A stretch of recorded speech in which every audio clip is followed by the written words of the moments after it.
All right.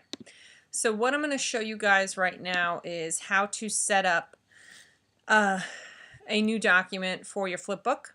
So what you're going to do is go to File, New, because we're creating a blank document.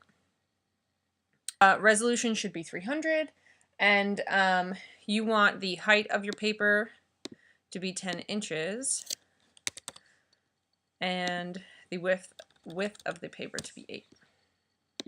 It's just like that.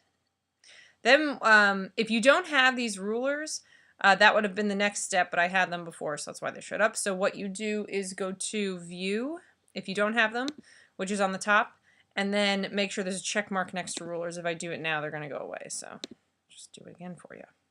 Rulers, there we go.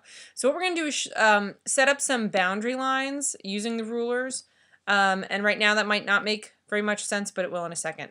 First thing I want to do is I'm going to click on the ruler on the left and drag. I'm going to hold it down and drag until I get to the inch mark up here on the top part. So I'm 1 inch into the paper, and you'll see a blue boundary line shows up. Okay, so I'm going to do that at the 1 inch mark, then again at the 4 inch mark. So I'm holding it down, I'm dragging it over 4 inches, and then one more time at the 5 inch mark. So 1, 4, and 5. Okay, so right now this doesn't make a lot of sense, but it will in a second. So 1, 4, 5.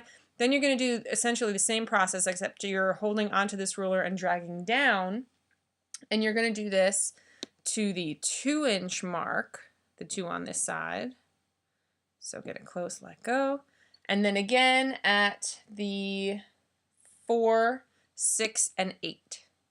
So 4, 6, and 8.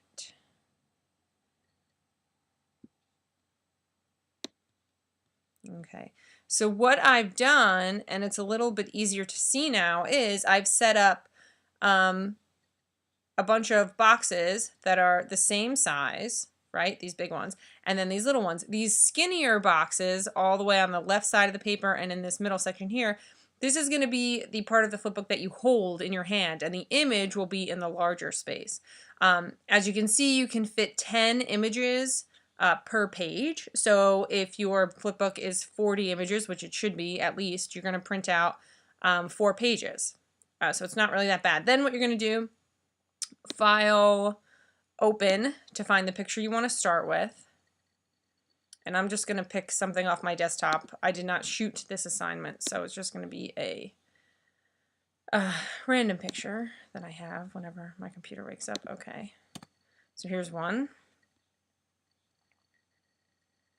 All right, so this is a picture from someone last semester. It's super huge, right? So I'm going to do Command A, Command C, go back to my chart that I just made, Command V, and it's super big, right? So Command T, transform. We've done this enough times at this point. You should know to do that. Grab the corner, hold Shift. Remember, holding Shift is important when you shrink it so it doesn't get all stretchy and strange.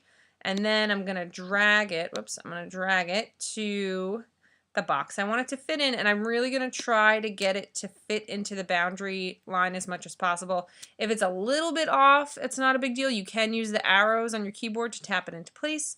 And then when you like it, hit enter, and there's picture number 1. And then 2, 3, 4, or 2, 3, 4, whatever is easier for you to remember the order they go in. If your pictures are not horizontal, if they are vertical, you do the exact same thing. Just make sure that when you place the picture, if it's someone's head over here, make sure in the next picture their head isn't over here, because then it's not going to work. You need to make sure that the handles all coincide with the direction you want your flipbook to be in.